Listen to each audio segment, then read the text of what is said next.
நான் தெரியுறேனா தெரியுற, போர்டு தெரியுதா தெரியுது, என்ன பெருசு ஆ மட்டும் தெரியலங்கிற தம்பி. நான் மலைக்கு கூட பள்ளிக்கூடம் பக்கம் ஒதுங்கல தம்பி, அதனால ஆ தெரியாது. இன்னைக்கு தமிழகத்தினுடைய முதலமைச்சர் அண்ணன் மு.க. ஸ்டாலின் தமிழ்நாட்டை தாண்டிட்டா 2 பேர்த்த கைத்தாங்களா கூட்டிட்டு போவார் டெல்லி போகும்போது. ஏன்னா அவர் பேசுறது அங்க இருக்கவங்களுக்கு புரியாது, அவங்க பேசுறது இவங்களுக்கு புரியாது. ஆங்கிலமும் பேச தெரியாது, தமிழும் தற்கும். இன்னைக்கு தமிழ்நாடு வளராம இருப்பதற்கான அடிப்படை காரணம் இங்க இருக்கக்கூடிய யாரு பேசுறது யாருக்குமே புரியாது. ஒரு விவேகனுடைய காமெடி பார்த்தேன். ஒரு பெரியவர் உட்கார்ந்து இருப்பார், அண்ணன் விவேக்.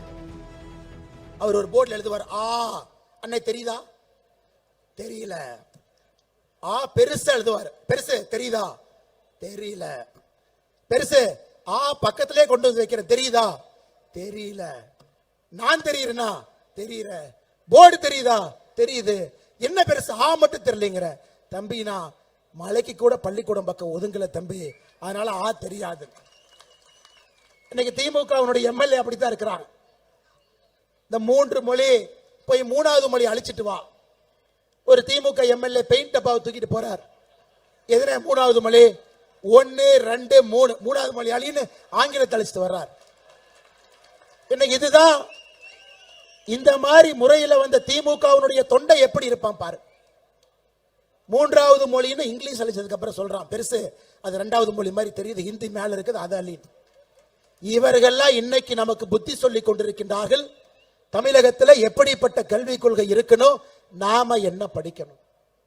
அது மட்டும் இல்லைங்க, இன்னைக்கு தமிழகத்தினுடைய முதலமைச்சர் அண்ணன் மு.க. ஸ்டாலின் தமிழ்நாட்டை தாண்டிட்டா 2 பேர்த்த கைத்தாங்களா கூட்டிட்டு போவார் டெல்லி போகும்போது. ஏன்னா அவர் பேசுறதே அங்க இருக்கவங்களுக்கு புரியாது, அவங்க பேசுறது இவங்களுக்கு புரியாது.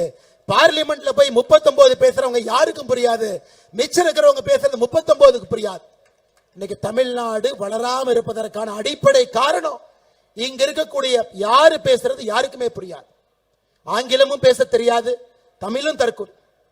நீங்க நல்லா யோசிச்சு பாருங்க ஐயா, 10ஆம் கிளாஸ் தமிழ்ல எத்தனை பேர் ஃபெயில் ஆகிறாங்க? 2022 57,000 பேர்.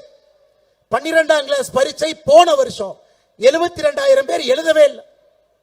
இன்னைக்கு நம்முடைய குழந்தைகளுக்கு இது போன்ற ஒரு கல்வி திட்டத்தை கொடுத்துட்டு தமிழ்நாடு வளர்ச்சி அடையும், தமிழ்நாடு வளர்ச்சி அடையும் என்று பகல் கனவு கண்டுட்டு இருக்கிறாங்க. அன்பு சொந்தங்களே,